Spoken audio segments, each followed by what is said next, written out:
Hey everyone, I'm Monica, and I want to walk you through federating two different data sources using Starburst Galaxy.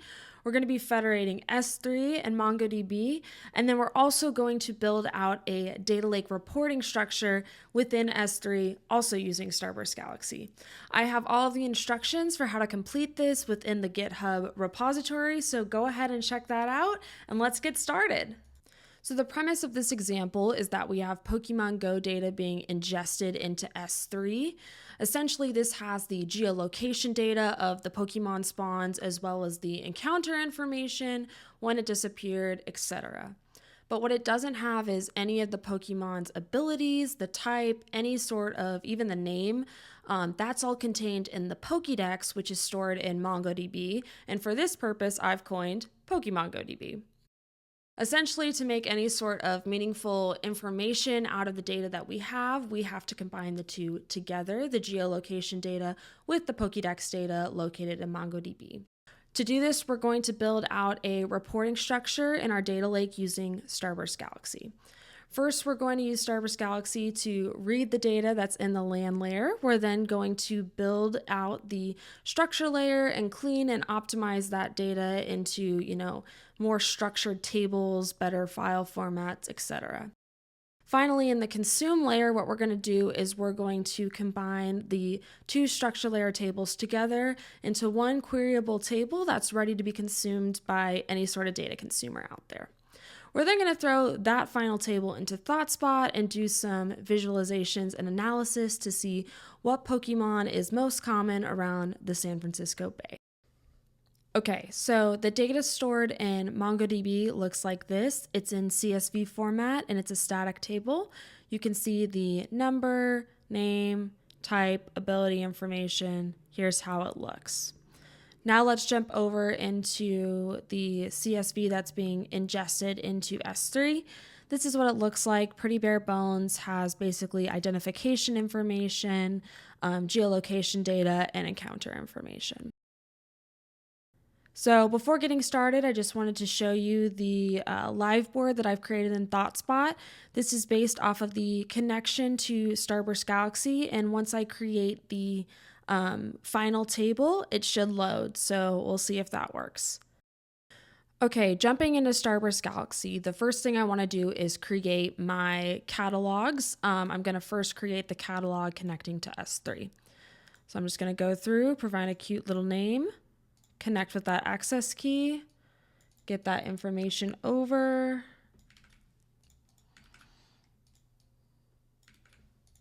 And I'm also going to connect with glue and put my default bucket and directory. Also want to select the default table format as Iceberg.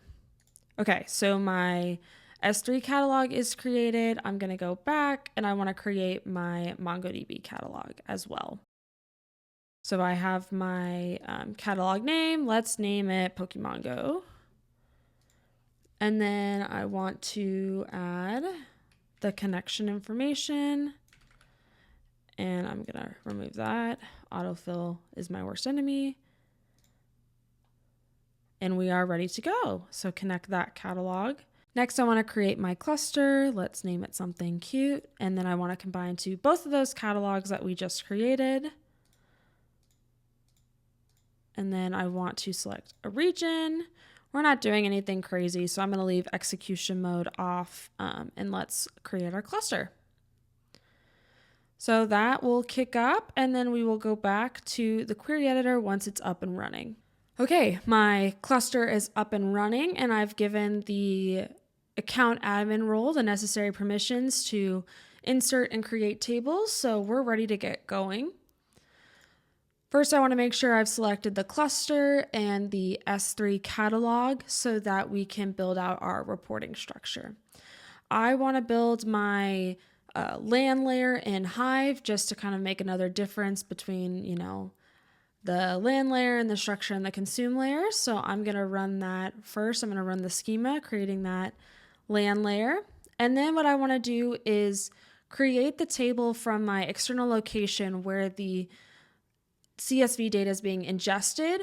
This is pulling the geolocation data for the Pokemon spawns. So that's all ready to go. Let's run it.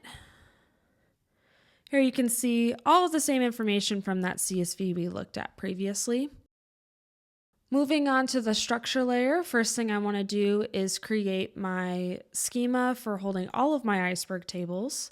The next thing I want to do is create the Pokédex structure table from MongoDB in Iceberg format. You can see that we're making it into an org file and that we are casting all of the values as the correct data types. And if you go down here, you can see we are pulling from the MongoDB catalog.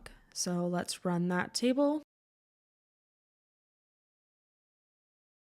There you have it. And the next thing we want to do is validate that table. Yep, looks good to us. We have all of the ability information. Looks good to go. We're going to create our second structure table, which is going to be based off of that incoming Pokemon spawn geolocation data that we've created. The land layer, and now we're creating the structure layer where we are casting all of the data types as the correct format and also creating an org file. Running that table. Perfect. Let's select from there, see what we have. Looks good. So finally, we're going to create our consume table. We're going to pull all of the information from the Pokemon spawns and then add in some of the information from the Pokédex. And we're only going to be pulling Pokemon that are in the Bay Area. So I'm going to create that table now. And let's select from it. We're going to see some examples. There you go. You have the number, the name, the latitude, longitude, encounter information, as well as the type and the legendary status. So just showing a little bit more of the different roles and privileges you can assign using Starburst Galaxy, I want to show that here in our account admin role, we can update the table. This will come back null. This will come back with 0. That was supposed to happen, but it's just showing that we have the ability in this account admin role to update the table. We also have the ability to select. What I want to do now is show you the consume layer access role that I've created specifically for data consumers. And we can see that we can indeed select from the table. However, we won't be able to update and we'll get an access denied. So just something to keep in mind as you integrate with Starburst Galaxy, all of the cool role-based access control things you can do. So let's pop back over to ThoughtSpot and now refresh, and we should be able to see loaded data. Okay, here we are. We can see the Pokemon prevalence by name. If we scroll down, you can see the geolocation data. So we have confined it to the Bay Area of San Francisco. And here you can see which spots are most frequently spawned.